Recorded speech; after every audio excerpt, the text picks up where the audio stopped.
Are you ready? Let's go ahead and get up. Let's go ahead and get out of our house. We're going to go on a virtual trip to the Boys and Girls Club. Welcome to the Boys and Girls Club. I hope you guys have been having a great time right now. I know it's weird being isolated, but let's just have a little fun. We're going to go on a virtual lesson right now. We're going to have a fun time with our staff here at the Boys and Girls Club of Greater Oxnard and Port Hueneme. So, I hope you guys are ready because we have an awesome lesson plan for you guys today here at the club. Hi everyone, I'm Ms. Jovina from the Port Hueneme Clubhouse, and today we are going to do a STEAM activity. So let's get started. For today's activity, we are going to investigate frequencies, where we are going to create resonant rings. So let's go ahead and get started. To create our resonant rings activity, you guys are going to need some paper. Color paper would be preferred, but if you only have white or plain paper, that's perfectly fine too. Some scissors, tape, a pencil, ruler, and some cardboard. Okay, so to start with our activity, we are going to first focus on the pieces of paper with your pencil and your ruler. So for the pieces of paper, you can use up to 5, maybe more, but we're just going to start off with 4 just so you guys can see the gist of the activity and to understand what's going on. So I'm going to go ahead and set aside this first 3. And I'm going to go ahead and grab this paper and we're going to use our ruler. So we are going to be taking measurements for this activity. So just remember to do your best. I know I sometimes still have difficulty making measurements on a ruler because I always need to double check to make sure that the 0 mark on the ruler is facing the edge.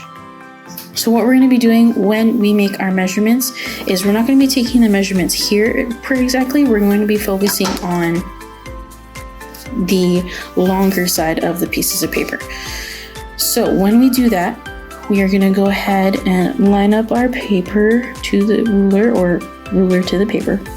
And we're going to measure the paper up to 5 inches. So I already made a mark right here, but I'm going to go ahead and make it a little bit longer. So each of your 4 pieces of paper are going to be a different length, but the width is going to be the same. So this length on the blue piece of paper is going to be 5, but then the width is going to be 1 inch. So the 1 inch is going to look like this if I line it up, and we're going to just go ahead and make our measurement to 1 inch just so that you guys can see it. So I'm making sure it's 1 inch, make it on the 0 line. So that is what our 1 inch looks like, and I'm going to go ahead and align it to reach my 5 inch as much as possible because that's where I'm going to be cutting it. So as you guys can see, I drew it a little bit lighter just because just in case it's not straight, I can fix it later. In this case, it looks pretty straight line to me, so I'm going to go ahead and align the 5 inch to the end like this, and you have your first part. At this point, you guys can go ahead and cut this part, but I'm actually going to do all the measurements first just so that you guys can see what it looks like.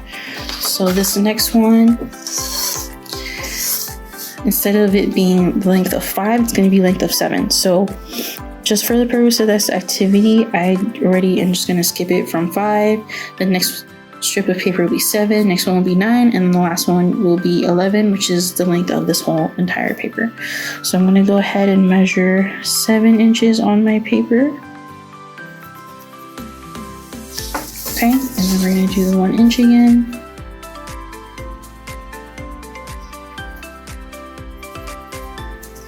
Okay, and then I'm going to go ahead and make my line. Again, I'm making it as light as possible because just in case, as you guys can see, it may not be straight, so I might have to fix it, but we're gonna see when I connect the length to the paper. It's crooked a little bit, but I can either fix it right now or I can fix it when I do my cutting, but I'm gonna go ahead and fix it just a little bit, just so that it's straight. So it's a little bit straighter now. So I'm going to put that aside. I'm going to take my next paper. This one is going to be 9 inches long.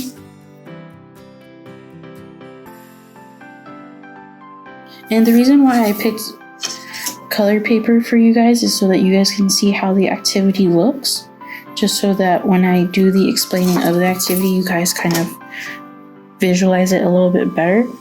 But when you guys do it on your own, you're welcome to just use one color, line paper, construction paper, whatever works, or what you guys may have available at home. So this line looks like it's almost straight. That should be fine. And then the last one, we're just going to be measuring the 1 inch because the last ring is going to be this whole length of this paper.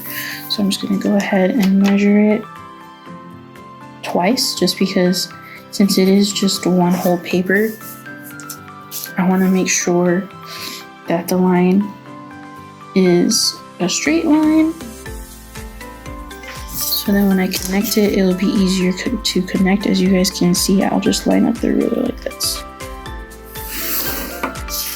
and it should be a straight line. If it's not, then I would fix it, but in this case it is as a straight line as it is. So I'm going to go ahead and cut each strip of paper.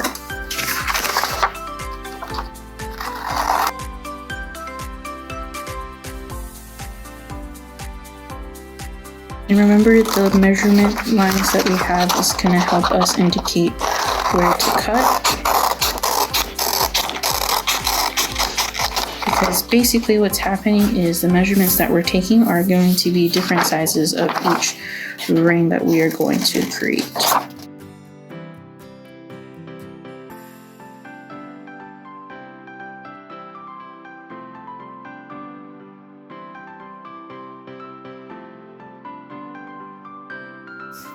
Okay, so now that we have our 4 ring strips, we're going to put this aside just really quickly. You're going to grab your cardboard. I have a small one just because I want to show you guys how it's going to look, and then if you guys want to extend this activity a little bit to have a longer piece of cardboard, you're definitely welcome to. But again, this is just so you guys can see what it'll look like. So we're going to go ahead and grab our cardboard as well as our tape for this next part. So what you guys are going to do is you're going to do your best to make all of your rings kind of centered. So I'm going to go ahead and grab my ruler again and measure where the middle might be.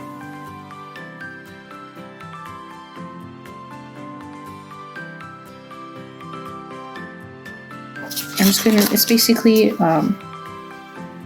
my guiding line to figure out where the middle is so I can tape all of my stuff together, just so you guys can see the purpose and the goal of the resonant ring activity. Okay, so now we are going to grab the smallest strip of paper. What you're guys going to do is you're going to grab a piece of tape. We're going to wrap it like a ring, like this, and we're going to put it on the paper, on the cardboard, like so. Okay, so let's go ahead and do that. So when we're taping the rings together, you want to put your strip of paper downwards, and then when you're taping them together and you're creating your ring, you don't want to overlap them like this. You want to put them side by side together when you put them on the cardboard.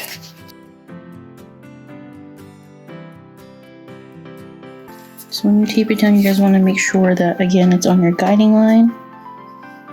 So then you have this one, so it'll look like this, and then you'll add your 3 other ones right behind each other.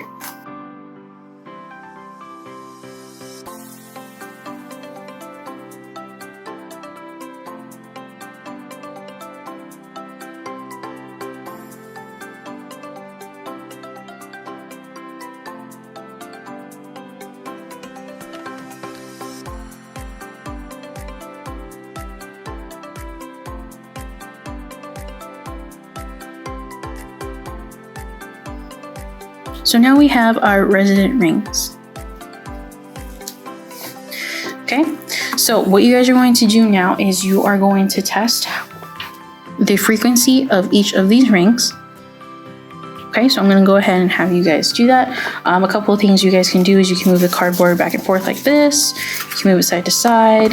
You can just touch it. Okay. So what is going on? So what's happening is the frequency of each ring is doing a vibration as it's being moved. Okay.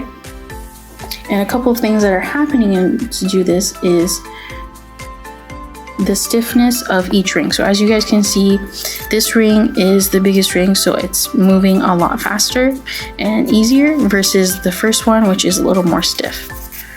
Okay. So what's happening is if we apply this to things that we see in real life and then we see every day, is that during earthquakes, buildings at different sizes respond differently when the earth is vibrating. So depending on what is happening, each building resonates frequencies that's matching the frequencies of the earthquake. So the stiffness of a building is just as important as its size. Okay, so what you guys can do to extend this activity is definitely add more resonant rings to see the effects of what will happen, put it on a bigger cardboard to see what happens as well.